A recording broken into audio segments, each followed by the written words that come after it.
Welcome into this carrier update, Donny. Want to just quickly touch on it. Atlanta, we saw it, as you mentioned, -4 on the WRI. Showed up in bright red. We can see exactly why. Rejection rates went from above 3.5% or above 3.5% to less than 2. Yes, we see volumes over the past month slowly declining. And then we saw a spike in rejection rates here. I mean, a spike being up to, a little 3.75. Yeah. And then they tanked and they dropped down to 1.96. So now they're sub 2%, which means, getting below that 2% mark, you're missing things maybe because a truck broke down or something. Yeah, you're taking everything. I mean, at this point, it's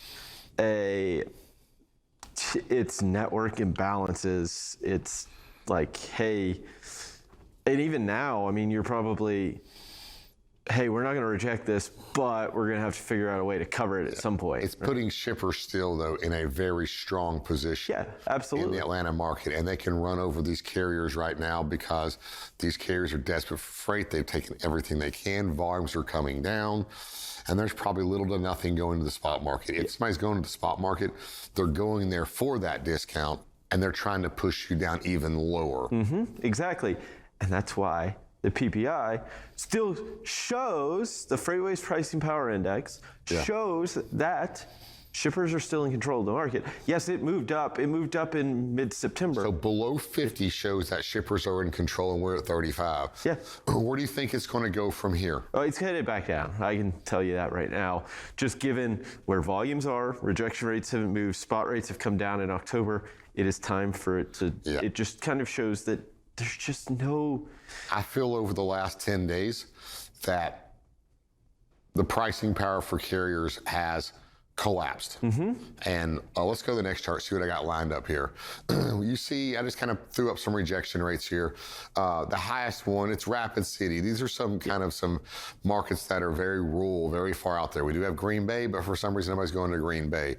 But there's in these lists here, there's no really big markets or anything. None of them, all of them here, I got kind of lined up over here on this side, just to see.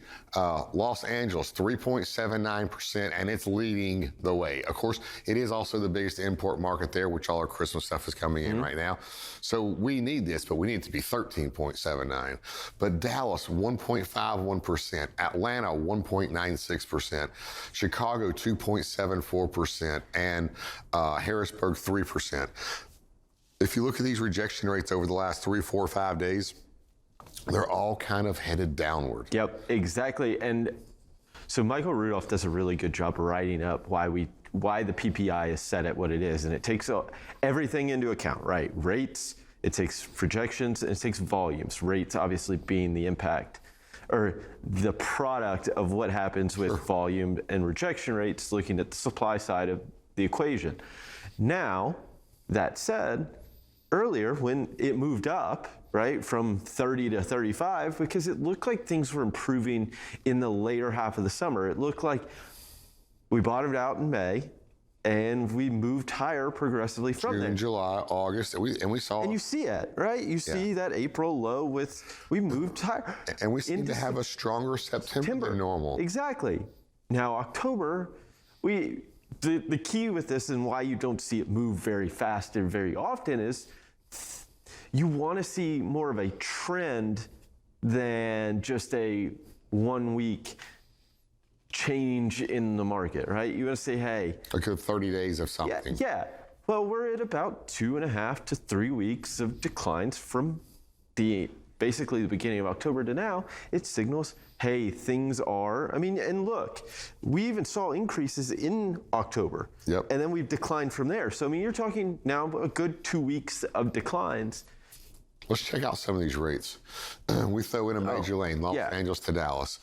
It was improving. It improved through September, but then it sort of flattened out here in this latter part of October. And this is one of the stronger markets. And this is one of the densest lanes we have. And you see that upward movement. It shows, okay, carriers, maybe a little improvement. Yeah. But then you flip it over and look at Atlanta, Chicago, and it's just like you can see September why it's slowed kind of down. flat, right? I mean, mid-August to mid-September or end of September. Let's get one more before we shut this down. Chicago to Atlanta was building up. And it is But as we got into this part that I'm talking about, the increase stopped and it started slowly to decrease. And so I feel the way that you do. Yep. It looks like the power pricing, a carrier's ability to negotiate prices has once again heavily weakened during the latter part of October. Absolutely. Well, Donny, thank you so much for this update. We'll be sure to check in with you again a little later. Right now, we'll hand it back over to Bill and Anthony.